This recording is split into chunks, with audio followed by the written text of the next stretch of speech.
Pangako ng magpakailanman. Pangako ng magpakailanman.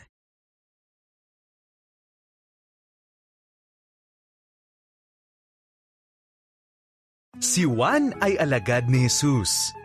Isang araw, si Jesus ay nagpakita sa kanya sa isang pangitain na kasing liwanag ng araw. "Huwag kang matakot," sabi ni Jesus. "Ako ay namatay. Ngayon, ako ay nabubuhay magpakailanman."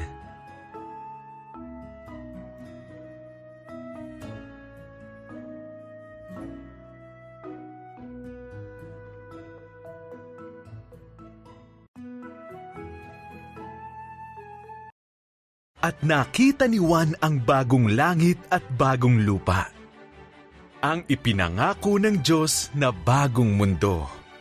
Ang unang langit at lupa ay wala na. Kasama ng mga ito ang karagatan.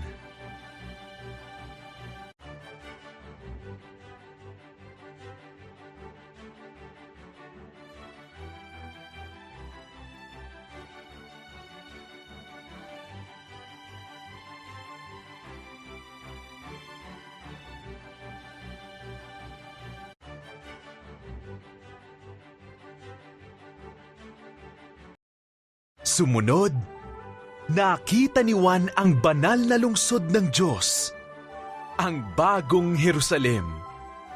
Ito ay bumababa mula sa kalangitan. Ito ay napakaganda, tulad ng isang babaeng ikakasal na handa nang makita ang kanyang mapapangasawa.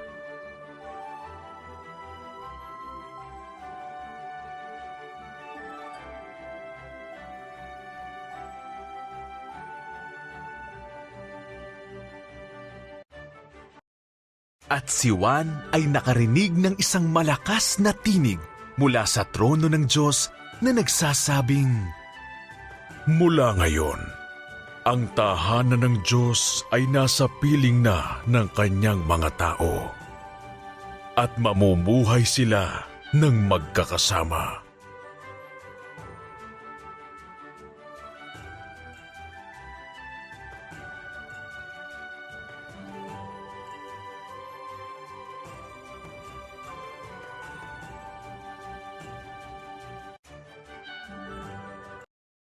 Sa bagong langit at lupa, wala nang pagluha dahil wala nang makakaramdam ng sakit at wala nang mamamatay.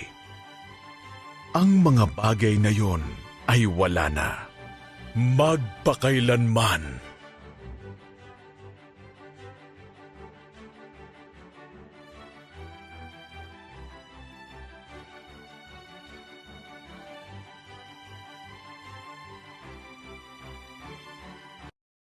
At sinabi ng tinig mula sa trono, "Ako ang simula at ang wakas. Kung kayo ay nauuhaw, lumapit kayo sa akin at bibigyan ko kayo ng tubig na nagbibigay buhay."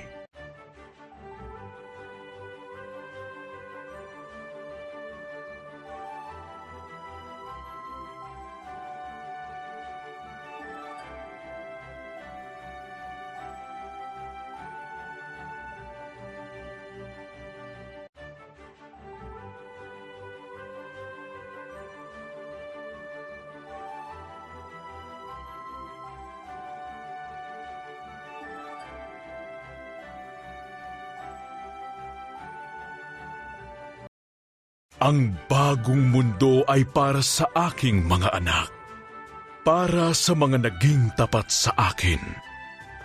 Gagawin kong bago ang lahat.